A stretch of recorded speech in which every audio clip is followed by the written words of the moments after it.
This is Bill Goodwin speaking for Lever Brothers, makers of Swan, the new white floating soap. Well, it's Tuesday night again, and that means another pleasant visit with George Burns and Gracie Allen, Jimmy Cash, and Paul Whiteman and his music. And now, meet the people who live in the Burns house, George and Gracie.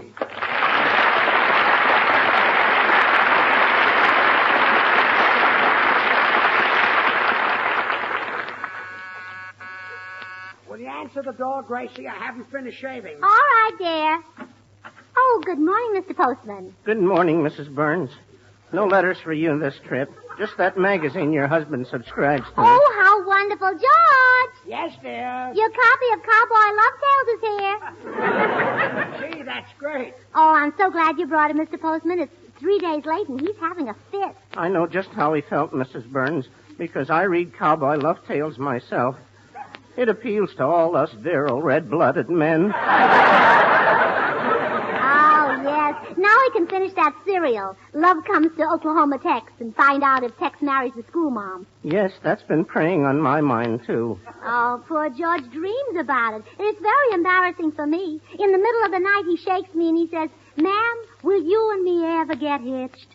I never dream much, Mrs. Burns. I sleep very soundly, and that's one of the things that keeps me in such robust health. Well, Mr. Postman, you're lucky. Well, goodbye. Goodbye, Mrs. Burns. Remember, keep smiling. Gee, I'm glad Cowboy Love Tales came. Oklahoma, Texas in a bad spot. I'll read it right after dinner. Gee, I'm dying to see that magazine. Say, you know, dear, Yes? now that we're staying home nights on account of gas rationing, wouldn't it be nice to make friends with our neighbors? Well, maybe you've got something there. They really should get to know their neighbors. Well, I should say, why, before I got married, a man lived next door to our house for 10 years. And not one of us even said hello to him in all that time. Well, that wasn't right. Oh, no, it wasn't. And we were mighty sorry we couldn't say we knew him later when he murdered his wife. It's a big celebrity. I hope our neighbors are just plain folks. Oh, well, all of ours seem like lovely people. Funny how little we know about them. Yeah, the only neighbors I know anything about are the ones who just moved in next door. Well, what do you know about them? Well, they sleep in twin beds.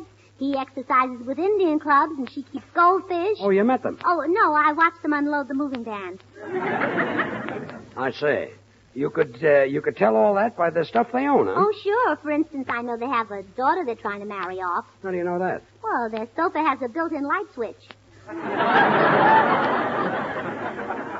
Well, you could be right about that. What else do you know? Oh, lots of things. I know he's a hair tonic salesman because I saw his samples. I also know the hair tonic's no good. It's no good. No, one of the bureau drawers came open and his toupee fell out.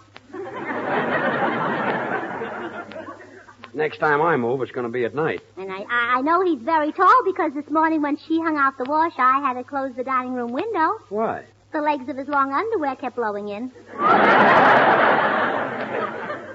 You know, Gracie, I don't think it's nice Hi, for you George. to... Hello, Gracie. Oh, hello, Bill. Glad you dropped in, Bill. Gracie and I were just discussing how to make friends with our neighbors. Yeah, you know, I'm interested, Bill. How did you and George get to be friends? Well, Gracie, I was playing golf. I hit a ball in the rough. A fella picked it up. I ran after him, knocked him down, took the ball away. We've been friends ever since. It never happened. And you didn't knock me down. I stumbled. Of course, there are better ways of making friends, Gracie. I have one surefire method. Oh, yeah, what is it, Bill? Well, you and George go over to a neighbor's house and ring the bell, see? When he answers the door, you say, "Hello, we're Mr. and Mrs. Burns," and you hold out your hand. Now, he reaches out to take it, and suddenly he gasps. "Ah, why, your hand is beautiful. Tell me quickly, what kind of soap do you use?" Yeah, they always ask that. Oh, it never fails. Yes.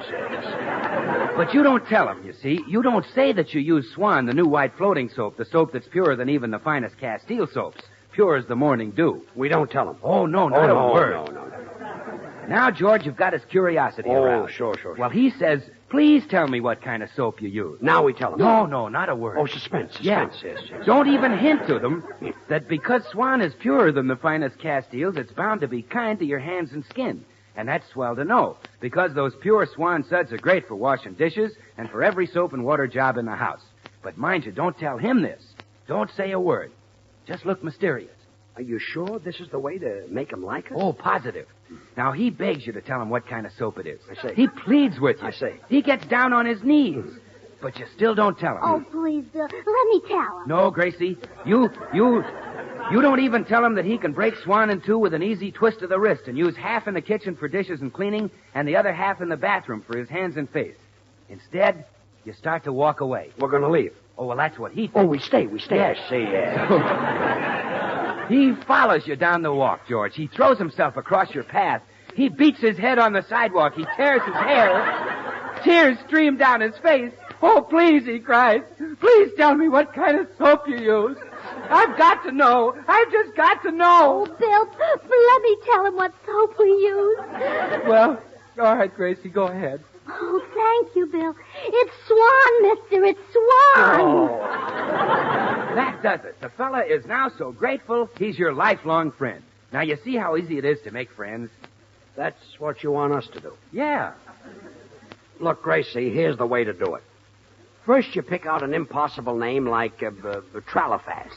Chauncey J. Tralafass. Now, you ring the bell and you say, I beg your pardon, but isn't your name Chauncey J. Tralafass? And the fella says no, because nobody's got a name like that. Then you say, you look like Chauncey. We used to go to school together. And before you know it, he invites you in for a cup of tea, and you get to be friends. Oh, well, George, that sounds wonderful. I'll go right out and do it. Good. All right, Gracie, we'll watch you through the window.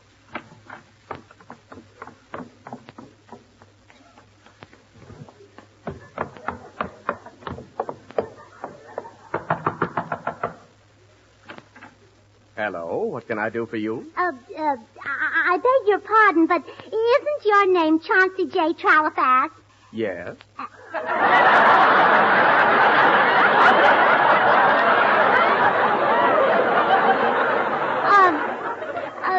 It is? Yes. George, what do I do now?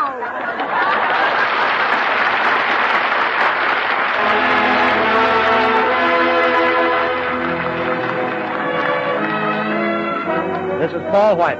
Well, this week we've taken an oldie, and the boys have given us 4 new motors. The 6 hits and a miss have added a bomb rack and streamlined the fuselage. And here it is, Johnny Comes Marching Home.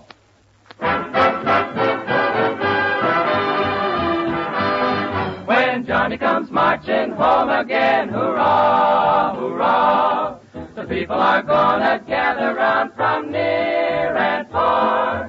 The ladies' hearts will be in a whirl. You wind up stealing the sergeant's girl. How they'll carry on when Johnny comes marching home. The bugles play. I hear those marching feet. I hear the drum. He's coming down the street.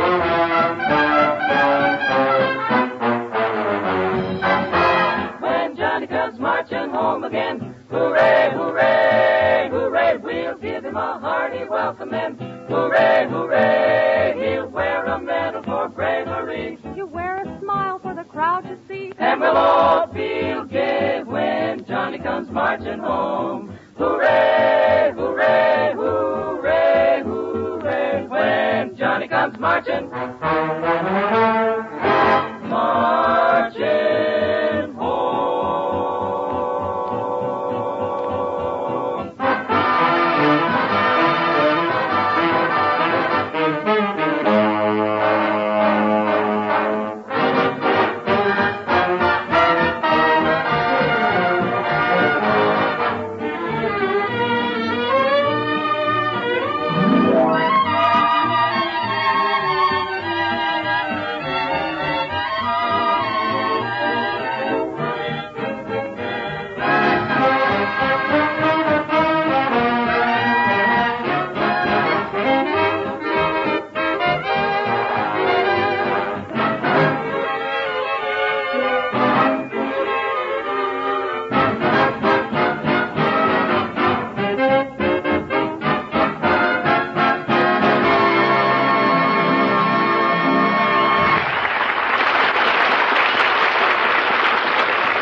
Gracie, listen to this.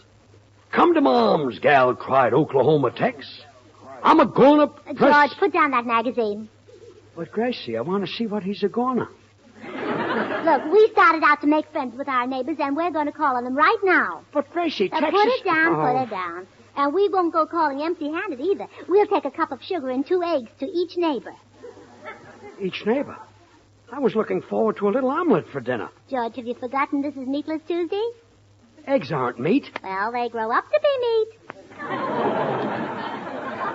Gracie, chickens and fowl... George, don't you want to call on our neighbors and make friends? Of course, sweetheart. But we don't have to go disguised like an A&P market. Oh, that reminds me. I have a can of waste kitchen fat ready to take to the market. You know, the government needs grease and fats to make bombs and bullets. Uh-huh. George, isn't it wonderful that fat will explode? My goodness, Paul Whiteman would make a blockbuster, wouldn't he? Oh, George Burns, you're not even listening to me. What'd Joel say, gal? Put down that magazine. Oh, Texas in trouble. Well, we're going to call on the neighbors. Texas in such Here, trouble. Look, I'll carry the sugar and you carry the egg. Do we have to take this stuff? Well, I can't start breaking my family customs now. My father never went to a neighbor's house empty-handed. Or was it the return trip he was always loaded down? Well, anyway, come on. Gee, I feel silly. A man shouldn't go around leaving eggs at people's houses. Well, don't think of yourself as a man, George. Think of yourself as an Easter bunny. Thanks. Now I don't feel silly. Well, here we are. George, ring the bell. Now, when they open the door, let me do the talking. Okay. Yeah? Well, how do you do? We're your neighbors. Everybody is short of eggs and sugar these days, so we thought we'd bring you some of ours. Oh, a couple of hoarders, huh? Hoarders? I'll bet you have an icebox full of bacon and butter. Well, sure we have. Gracie, we haven't got any bacon or butter. Yeah, I know. I'm just showing off. On your way, hoarder, before I call the cops. Hey, how dare you talk like that to my husband? He's just as honest as you are, you big crook. Come on, Gracie, come on. You better watch what you say. My husband doesn't care if you are twice as big as he is. Gracie, come on. He'll give you a good thrashing. From there? Well, I hope you're satisfied. Well, don't worry, dear. We'll try it on another neighbor. Where are the eggs? Oh, gosh, I dropped them. When I thought I might have to fight that fellow, I reached for my glasses. Yeah, I know. You just got them on in time, too. Yeah. Well, here's the next house, George. Let's try here. Oh, no. I'm delivering no more groceries to neighbors. I want to see how Oklahoma, Texas George! made out. Oklahoma, Texas in trouble, you know. George! Oh, all right. Now, at this house, I'm going to try something entirely different. Yes? How do you do? We're your neighbors. We'd like to borrow a few pounds of coffee, please. A few pounds of what? Well, maybe I better explain. You keep quiet. I knew you were a moocher the minute I set eyes on you. But you don't understand. I understand, all right. A few pounds of coffee. Why don't you ask for a few gallons of gasoline or a few pints of blood? Look, miss, if you'd let me explain... A fine pair of moochers. I'm not surprised at you, mister, but I can't understand how you can let your daughter stoop to a thing like this. My daughter? Listen, I wouldn't borrow coffee from you if I lived to be 100. That gives you about 3 months to look around. She's sweet, isn't she, George? Sweet? She called you a moocher. Yeah, I know, but a young moocher. Gracie, you're trying to do this the hard way. If you want to make friends with somebody, just walk right in and be friendly, that's all. Now you run on home. I'll handle the next one myself. Oh, all right, dear. Yeah? Well, hello there, neighbor. I'm George Burns. I live across the street. I thought I'd drop over and just sort of get acquainted with you. Yeah? Nothing like getting... Nothing like getting to know your neighbors, I always say. Huh, neighbor? Yeah. That reminds me, I heard a very funny story today. It seems that 2 fellas met at a bar, and one fellow said, I live on Elm Street, and the other fellow said, I live on Elm Street, too. And one guy is the other guy's father. Yeah, that's the joke, all right. You know the one about the boarder who stopped at a... Yeah. No more lemon pie. Yeah, that's the one. Well, did you hear the one about... The woman on the streetcar? Yeah, Funny story, huh? No. No, I guess it isn't. Say, how do you know all these stories? Are you on the radio, too? Nope. In the theater? Nope. What do you do? Mind my own business. Make friends with neighbors. Phooey.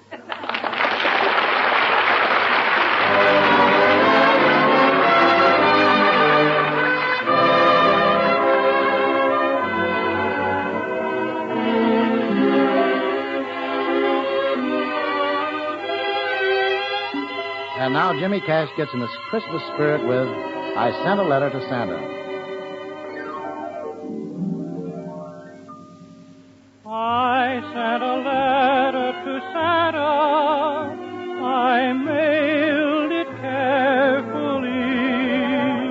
And here's what I'm asking of Santa. Watch over Daddy for me. Maybe he's in Londonderry or on the Western Sea. But if you would make Christmas merry, watch over Daddy for me. Like all girls and boys, I like pretty toys, especially this time of year.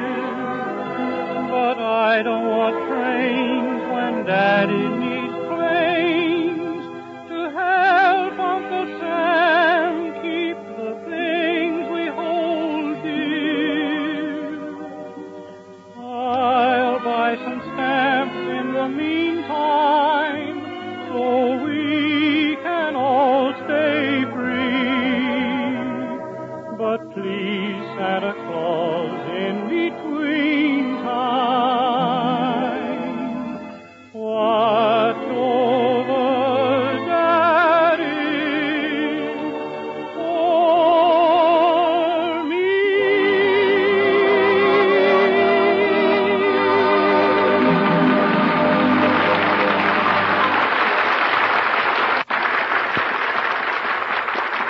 Did Gracie give up? Oh, no. She phoned the neighbors and finally got the Baylesses and the Gibsons over that night for a little get-together. The party is now in full swing and has reached its peak of mirth and merriment.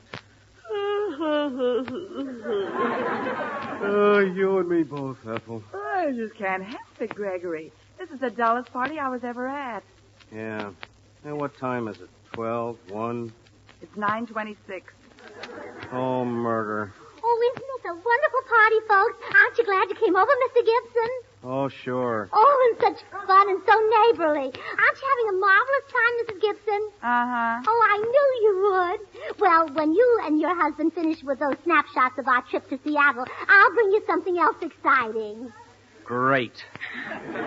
Well, now, you'll have to pardon me while I talk to Mr. and Mrs. Bayless. Our hostess must keep busy, you know. Yeah. Well, Mr. and Mrs. Bayless, isn't this a wonderful party? Oh, delightful, Mrs. Burns. Simply delightful. Well, don't forget to enjoy yourself. All righty. Bert, I could kill you for dragging me to this clam bake. Don't yap at me. It was your idea. It was not. You're Hey, always... close it. Here comes Burns with more of those drinks. Did you get rid of the last ones? Yeah, what a beating those goldfish are taking. Well, here you are, folks. Just shook up a new batch. Hey, Bill, bring the Baylesses something to eat. Okay, George. Want a cracker? Want a cracker? No, thanks. Come on, Bill. You're a big help. Want a cracker? Want a cracker? They're people, not parrots. Have you taken a good look at her nose? Well, never mind. Hiya, Mr. Gibson. How about another drink? Yeah. Well, just yell when you're ready for more. Only a guy with a C card could make drinks that taste like this. Then why do you drink them? I keep hoping they'll put me to sleep. Hey, what time is it? 2, 3? It's 9:31. Wow. Bill, come here a minute. What is it, George? Look, I haven't got the heart to tell Gracie, but this party is a mess. Can't you do something to pep it up? Oh, sure. Listen, I got a routine that's a riot at parties. I hypnotize a woman and then I ask her questions. Well, all right, go ahead. Nothing can hurt this party. Okay, George. Folks, I'm going to try a little trick. Oh, wonderful. Oh. Mrs. Bayless, do you mind if I hypnotize you? I'd better ask my husband. Bert, do you mind if Mr. Goodwin puts me in a trance? Are you kidding? All right, Mrs. Bayless. Now, look me right in the eye. Now, relax. Relax. There. Now, listen. I can make her say anything I want her to. Suggest a word, somebody. Umbrella. Any word at all. Banana. Just suggest a word. I can make her say it. Telephone. Any word at all. Swan. Thank you, little lady. I almost forgot it, didn't I, Bill? Yeah, Gracie. Well, I will now make Mrs. Bayless say swan. Mrs. Bayless, listen carefully. What do you use to wash your dishes? My husband.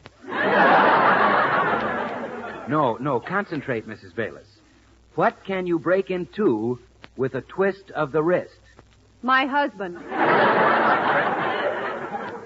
Mrs. Bayless, I want you to say Swan, the new white floating soap that's purer than the finest Castiles. You know, women have long considered Castile soap the standard of purity, and Swan is even purer than the finest Castile soaps. Money just can't buy a purer soap than Swan. Swan, Mrs. Bayless. Swan. Oh, come on, Bill. Give her a little hint. Oh, well, all right, I will. Mrs. Bayless, because Swan is purer than the finest Castiles, it's ideal for bathing a baby. And if it's that pure, well, you know it's great for your complexion and for your shower or tub. Tub, Mrs. Bayless. Think of Saturday night. Think of a big tub full of suds. My husband. Some hypnotist. Hey, Ethel, what time is it? 4, 5? 9:36. Still Tuesday? Oh, aren't we having fun, everybody? Now let's all play solitaire. Gracie, don't look now, but this party is dying on its feet. Well, yeah, the candy has slackened off a little bit. Yes. Oh, but don't worry. I know the very thing to bring it to life. Quiet, everybody. Quiet, please. Some noise they were making. Listen, everybody. I've got a wonderful surprise for you. Herman!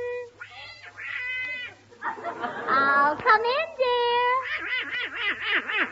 Oh, now, folks, I want you to meet my little duck, Herman. Oh, brother. Poultry yet. Herman has learned how to recite the alphabet. Go ahead, baby. Recite it. That's right. A, B, C. That was ABC? Yes. Go ahead, Herman. What comes next? No. No. That's right. D. That was D, huh? Yes. Oh, Herman, darling. You're such a clever little ducky. Gracie, I'd like to make that kid real smart. Let's stick him in a nice hot kettle of alphabet soup. Go on.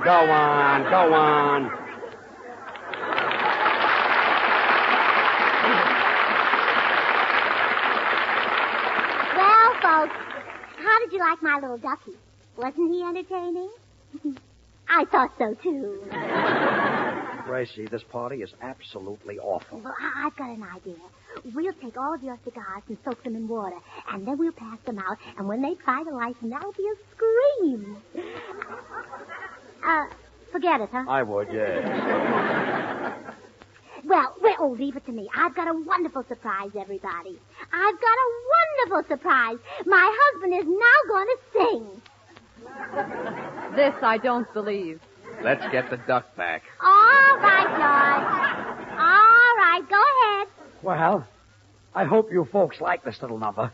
I always sing it at parties. From time to time in every clime, blessings come from above. To show name. Well, goodbye, everybody. Yes, goodbye. Well, we've got to go. Good night. Well, Good night, Gracie, and thank you. Come on, don't lock the door. Well, good night, everybody. all All right, there. You can stop now. They're all gone. They're gone. You can stop. Come on, it's all over. You mean they left while I was singing? Yeah, I couldn't pep it up, so I decided to break it up.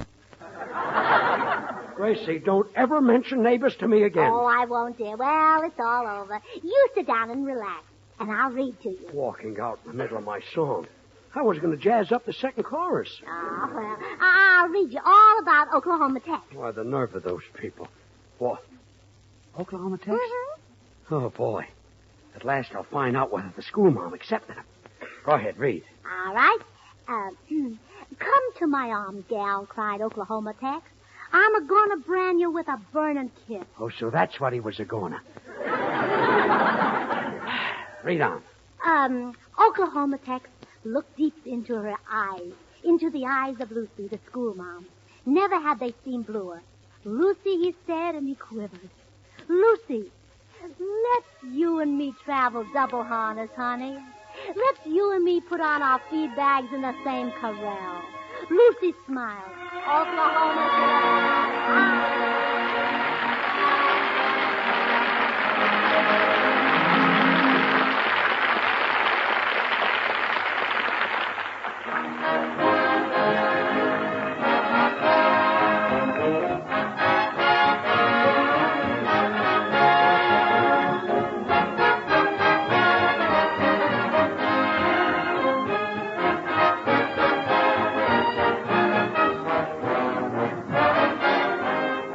George and Gracie will be back in a second, so I'm just going to remind you that even though Swan is purer than the finest Castile soaps, it's not expensive. In fact, you save money with Swan. You save in the kitchen because with Swan you don't have to buy easily wasted package soaps.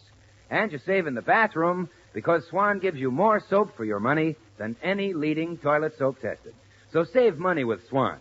And at the same time, see what it means to use a soap that's purer than the finest Castiles. Well, here they are, George and Gracie. Oklahoma Tex backed slowly away, but the drink-maddened desperado edged closer and closer. Oh, boy. Suddenly he thrust the barrel of his gun down Oklahoma Tex's throat, and his finger tightened on the trigger. To be continued. Darn it. Why do they always do that? Well, George, how can you read this silly stuff when there are so many worthwhile books, real literary masterpieces, right here on our own shelves? Well, I love this one. Oh, all right. Well, let's go to bed. Oh, and bring me my copy of Agonizing Detective Tales with you.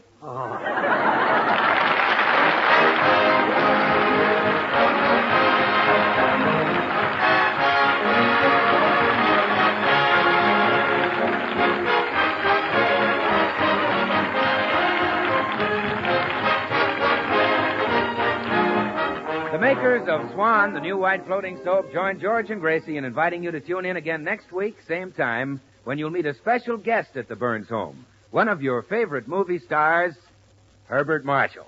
And don't forget, Swan also brings you Tommy Riggs and Betty Lou over another network. And now till next week, this is Bill Goodwin saying, well, I, Swan, how about you? Good night.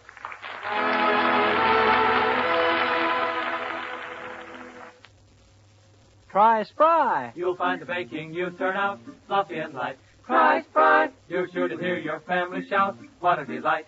For cakes, pies, donuts, the things you fry. Try Spry.